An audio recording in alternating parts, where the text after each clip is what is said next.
Although hybrid vehicles have only achieved great commercial success in recent years, the exploration of related technologies actually started early and was even attempted to be applied in the military field. The Belgian Auto Mixte car is one such example.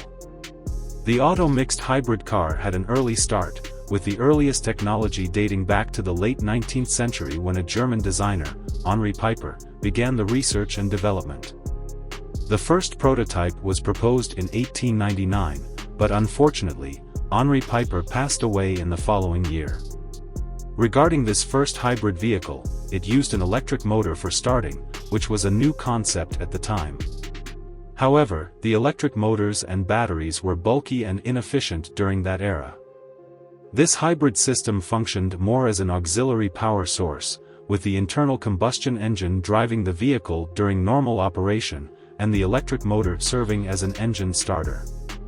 The electric battery-powered motor could assist the internal combustion engine when the vehicle was climbing hills or in similar conditions.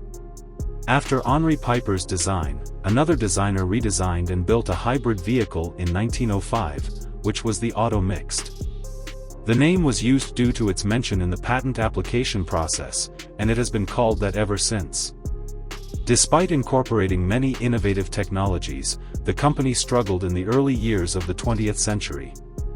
The company produced fire trucks, buses, and power cars, specifically for powering wireless telegraph stations, but the sales of all these vehicle types were dismal. By 1912, several important shareholders had withdrawn, and the company's bankruptcy seemed imminent. To overcome this adversity, the company decided to develop military vehicles. If they could secure orders for military vehicles, the company could potentially turn things around. Thus, the hybrid Auto Mixte armored vehicle was born. This armored vehicle was likely the world's first hybrid-powered armored vehicle. It utilized riveted steel plates to protect the body on all sides, even encasing the rear wheels within steel plates.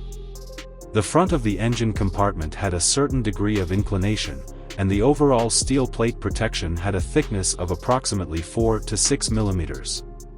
The combat compartment had an open top and was equipped with two mounted machine guns, initially a type of Belgian-made water-cooled machine gun that fired 7mm caliber Mauser rifle rounds in both semi-automatic and fully automatic modes. However, this machine gun proved to have substandard water cooling system. Nevertheless, the machine gun was not a problem, and replacing it with a reliable model was a feasible option. In the middle of the combat compartment, there was a signal light. In an era without wireless radio equipment, the company hoped to achieve long-distance communication using this signal light. Due to the passage of time, relevant data has been lost, but it can be roughly estimated that this armored vehicle was approximately 5 meters long, 1.5 meters wide, and 1.6 meters high, with a crew of possibly 4 people, a driver, 2 machine gunners, and a signal light operator. Because the vehicle was too cramped, it was unlikely to have a separate commander position, so the commander might have also taken on another role, most likely the signal light operator. Unfortunately, this hybrid-powered armored vehicle did not receive recognition from the Belgian military, and there were even doubts about whether it had passed the tests. However, this outcome was not surprising. Under the technological conditions at the time, purely internal combustion engine-powered vehicles were unable to achieve good technical performance, and a hybrid power system was even worse.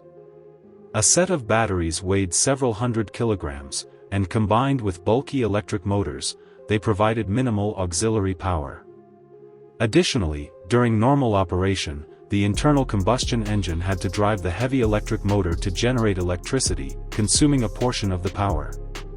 The entire system's additional equipment not only increased the burden on the power system but also raised the cost.